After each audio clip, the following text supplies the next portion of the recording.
Today's gospel is the choosing or the calling of the 12 apostles.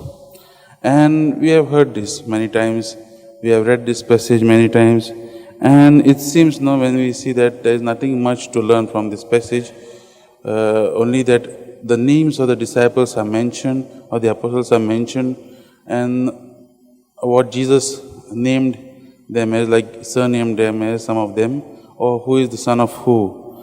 But the today's reading, the gospel reading, if you see in the second verse, that is the verse 14, says, He appointed the 12 that they may be with him, and he might send them out to preach and cast out demons. This is very important. This is what the gospel of today is calling each and every one of us to do.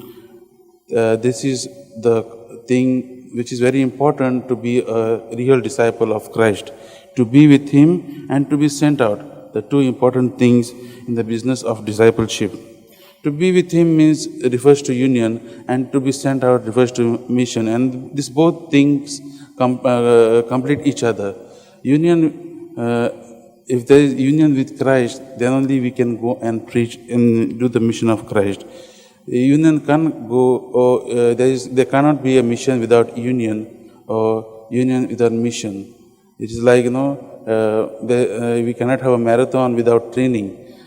And union precedes mission.